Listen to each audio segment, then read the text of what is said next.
Welcome back to RealVacantLand.com. This is Luke Smith. I've got another property for you.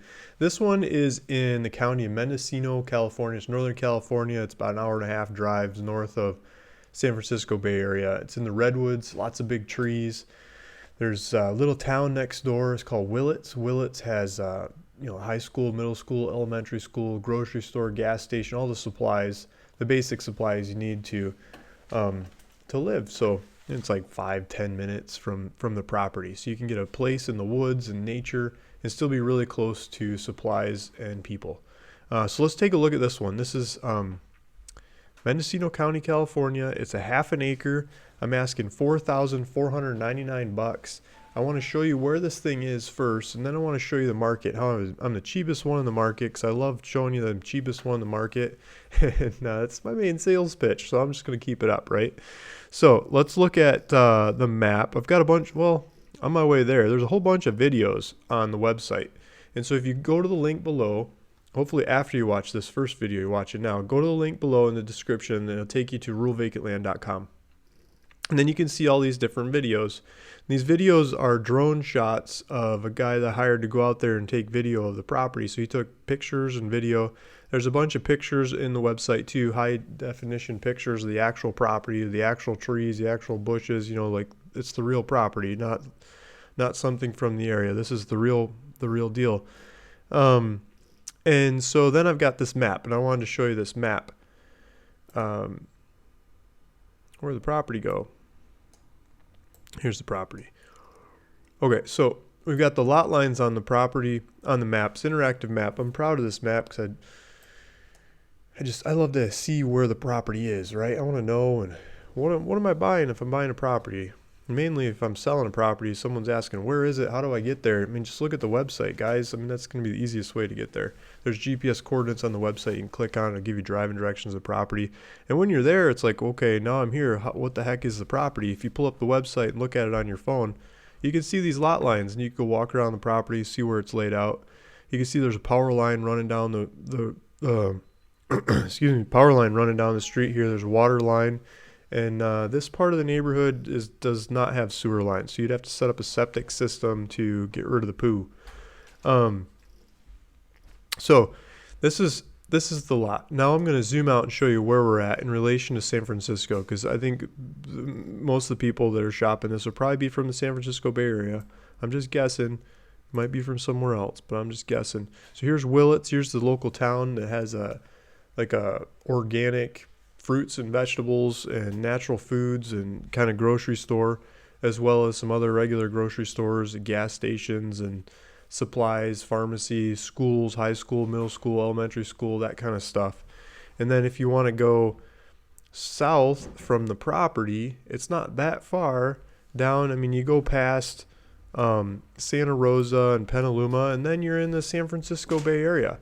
From the San Francisco Bay Area, you head north, you take the 580 across, or you take the 101, you take the beautiful bridge, Golden Gate Bridge, cross, and you go up the 101.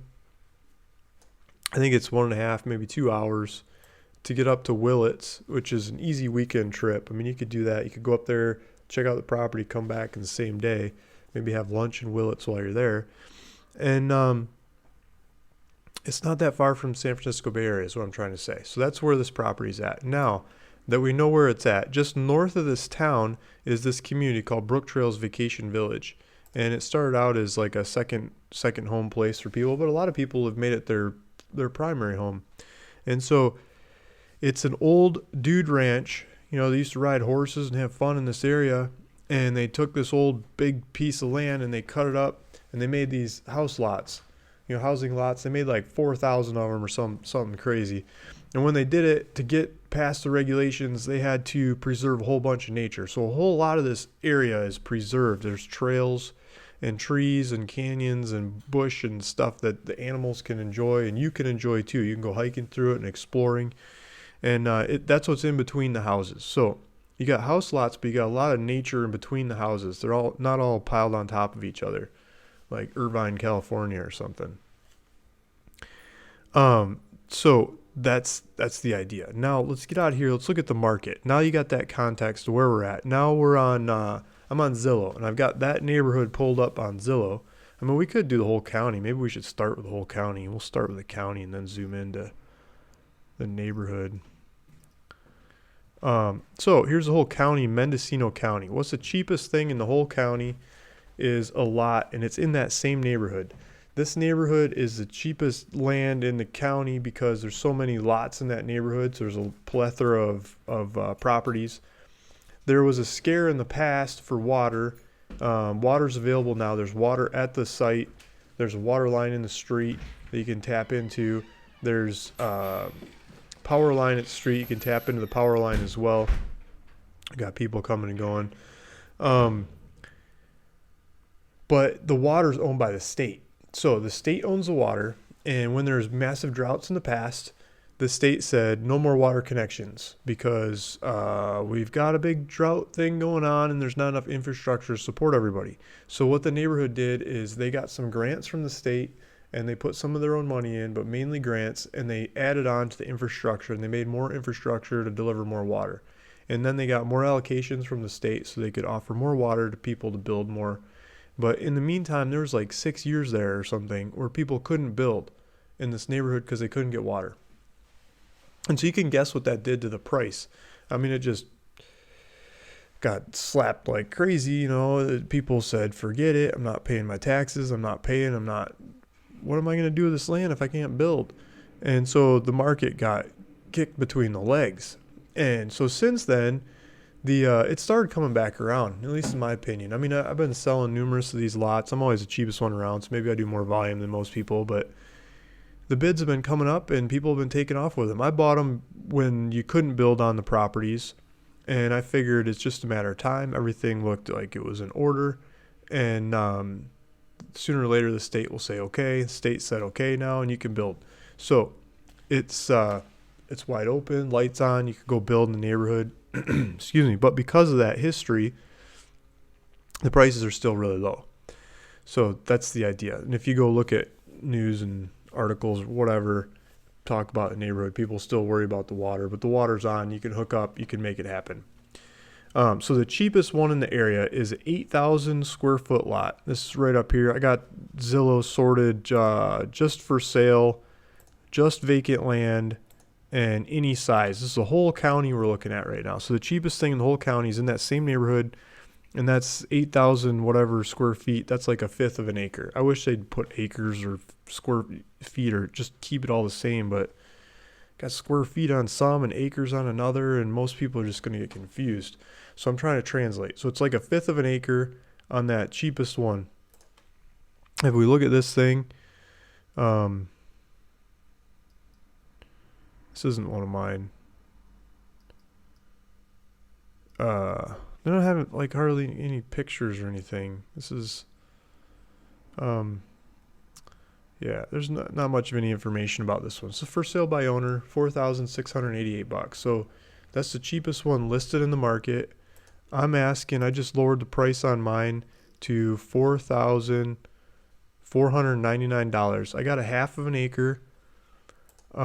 This one here is in the sewer district, so he's asking an extra, like $189 more than me, or pocket change more than me. Basically the same price, but he's asking a little bit more money, and he's got sewer hookup on that property.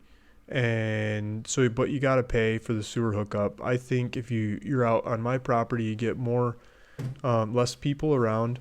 Like this one, I think it's nestled up in between houses, and mine is more off in the distance, and you can put in a septic system. You probably put in a septic system for less money than it costs to hook up to the sewer in this area. I've had that opinion from a couple different people. I mean, it depends on what septic system you install, but I think you get away cheaper doing a septic than the sewer hookup in this particular neighborhood. So that's the cheapest one out there. The next cheapest one out there is one of my other properties. It's on ruralvacantland.com too. $5,400, a half an acre. That's a different property that I've got up for sale. I'm not really trying to compete with myself, but I'm still beating the price of my others, if that makes sense. And the next is $5,500.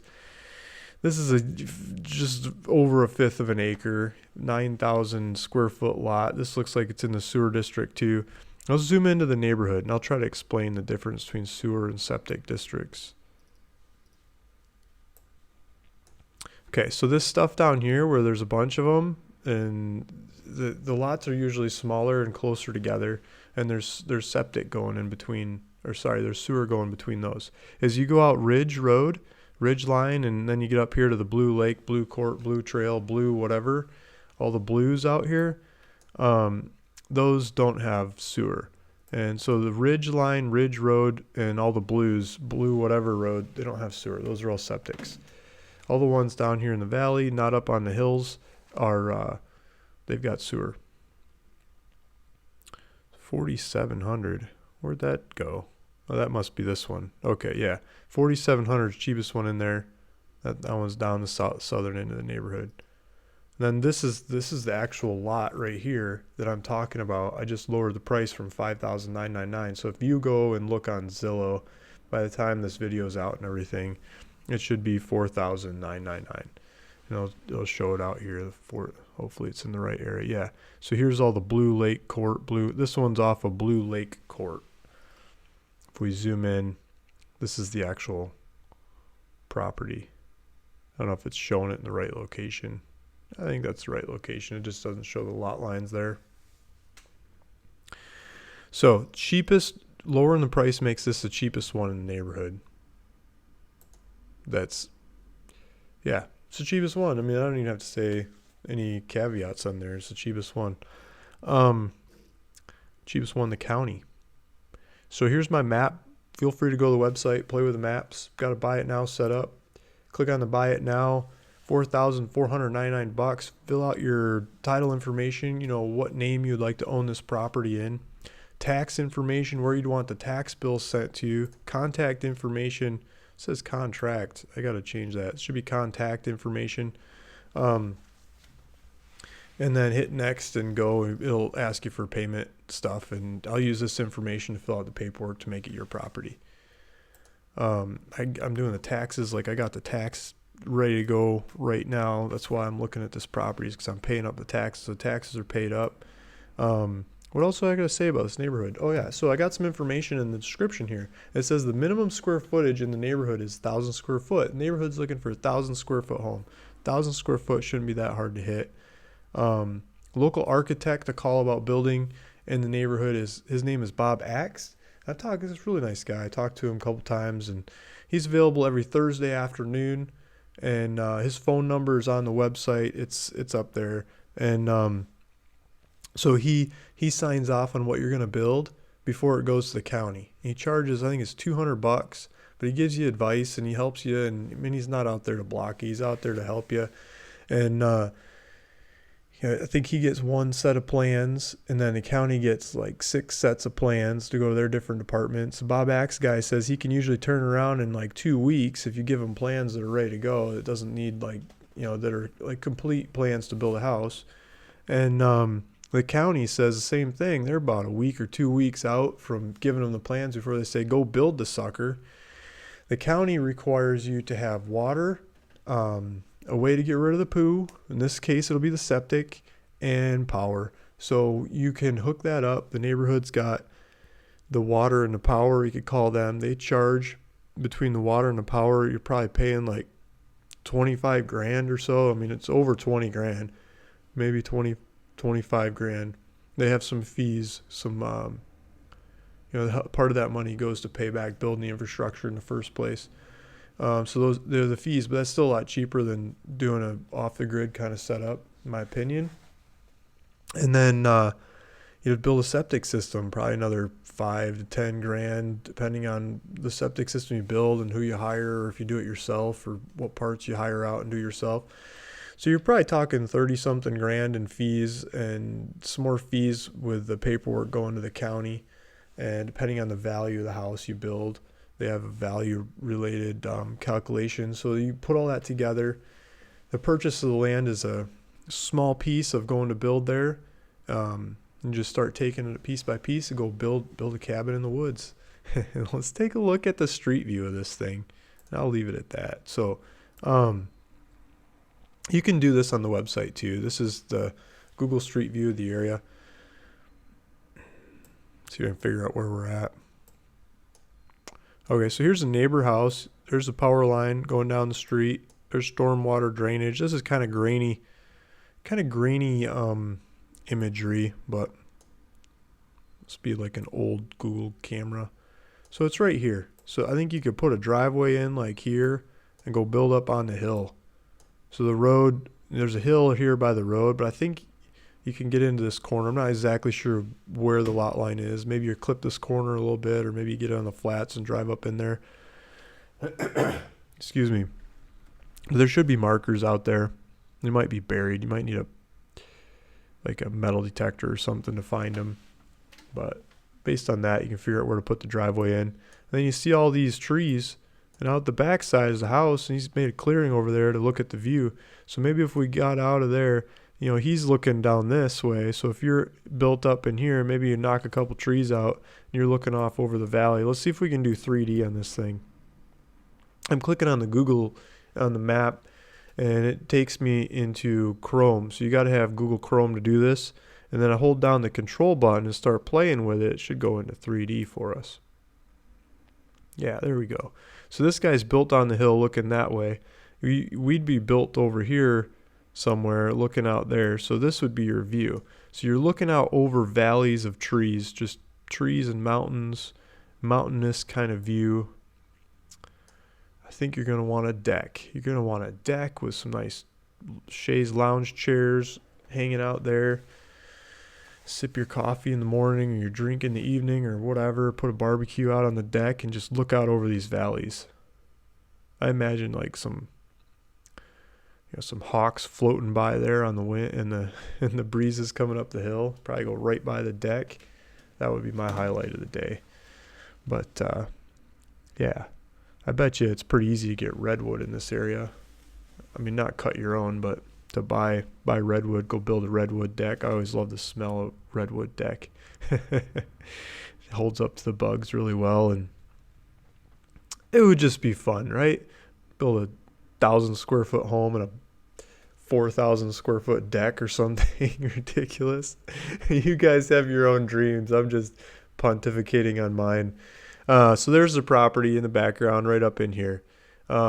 If you want to buy this one, go to the link below, go to the buy it now button, fill out your information, go for it. I'll do the paperwork to get it into your name. If you want to go look at it first, please do that. I mean, that's even better. Go look at it before you buy it. You can buy it while you're standing there on the property on your phone. But click the link in the description below this video, and it'll take you to my website. And there's a link on there. If you click the GPS link, it'll give you driving directions to go look at this property. Feel free to look at it, have fun with it. Please don't leave any trash. Go have a picnic. Have fun there and see if it's the right one for you. Listen, smell, feel, all that stuff, and run with it. It's the cheapest one out there. Talk to you guys later. Luke Smith, RuralVacantLand.com. See you in the next video.